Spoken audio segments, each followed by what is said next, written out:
Hello guys, तो इस video में मैं आपको बताऊंगा कि तेज़ी से कैसे लिख सकते हैं, हाउ टू राइट फास्ट। तो इस वीडियो में आपको बताया जाएगा क्योंकि तेज़ लिखना बहुत ही ज़रूरी होता है। तो बहुत सारे लोग एग्ज़ाम इस वजह से भी पास नहीं हो पाते हैं क्योंकि वो तेज़ नहीं लिख पाते हैं। और स्पीड में ना लिखने से आपका ये होता है कि आपके राइटिंग वगैरह तो अच्छी रहती है, लेकिन आप बहुत सारे क्वेश्चन को छोड़ देते हैं। इस वजह से होता है कि आपको एग्जामिनर मार्क्स नहीं दे पाता है, तो ये दिक्कत हो जाता है। तो इसी वजह से ये वीडियो है आपको कि तेज़ी से कैसे लिखे, हाउ टू राइट फास्ट। तो और इससे ये भी आपको फ़ायदा हो जाता है। अब जैसे एग्ज़ाम आप दे रहे हैं, तो एग्ज़ाम दे रहे हैं तो अगर 5 क्वेश्चन आपको करने हैं, तो अगर आप मान लीजिए अच्छे से ही बहुत लिख रहे हैं लेकिन आप 3 क्वेश्चन ही कर पा रहे हैं, तो 3 क्वेश्चन का अगर 45 नंबर भी मिल गए आपको 15 के अनुसार, तो भी आपके लिए दिक्कत है। अगर आप टोटल क्वेश्चन को कर लेते हैं तो आपको मान लीजिए कि 10 नंबर के अनुसार से भी मिलता है, तो आपको 60 नंबर मिलेगा, तो आपका 60% ऐसे हो जाता है। तो ज़्यादा से ज़्यादा क्वेश्चन अटैम्प्ट करने पर नंबर ज़्यादा मिलते हैं। ये नहीं है कि अगर आप 3 ही या फिर 2 क्वेश्चन, कुछ क्वेश्चन तो अच्छे से कर लेते हैं और कुछ क्वेश्चन को छोड़ देते हैं, तो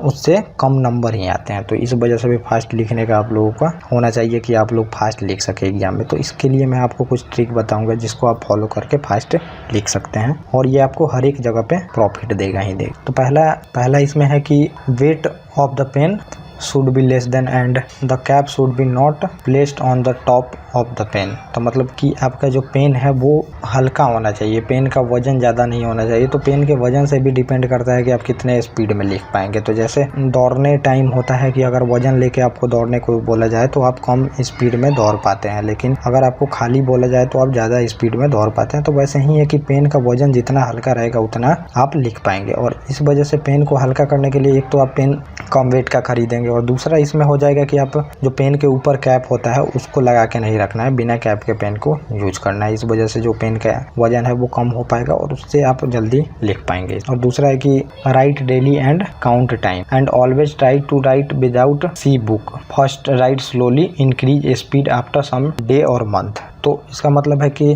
डेली लिखें, तो जैसे प्रैक्टिस होता है तभी जाके वो चीज़ें सुधारी जा सकती हैं। तो लिखना रोज़ है तभी जाके स्पीड धीरे धीरे आते जाएगा। तो लिखने का प्रैक्टिस करते रहें तो स्पीड धीरे धीरे आ ही जाता है। और ऑलवेज आपको ट्राई करना है कि सोच के लिखे, देख के नहीं लिखे। तो देख के लिखिएगा तो उसमें दिक्कत हो जाता है कि और स्पीड कम हो जाता है, और जब आप थिंकिंग करके लिखिएगा तो स्पीड खुद ब खुद बढ़ जाता है, क्योंकि आपके मन से लिखना, और उसमें होता है कि आपको देख के लिखने में बहुत ज़्यादा टाइम लग जाता है। और उससे बाद में, क्योंकि एग्जाम में जब बैठिएगा तो आपको देख के लिखना नहीं होगा, उसमें सोच के ही लिखना होगा। तो ये इसमें आपको ध्यान रखना है। और इसी में ये बात है कि पहले आपको धीरे धीरे लिखना है, उसके बाद आपको स्पीड बढ़ानी है। तो स्पीड आप कुछ दिन बाद, जैसे 15-20 दिन बाद या फिर कुछ मंथ बाद जाके आप स्पीड बढ़ा सकते हैं, तो आपके लिए ये प्रॉफिट होगा। सीधे डायरेक्टली आपको स्पीड में ही लिखना नहीं शुरू करना है। तीसरा है कि write without pressure of the pen. तो पेन पे ज़्यादा प्रेशर नहीं देनी है। अगर ज़्यादा प्रेशर देंगे तो स्पीड धीरे धीरे आपकी कम होती जाएंगी और हाथ भी ज़्यादा जल्दी दर्द होने लगेगा। इस वजह से भी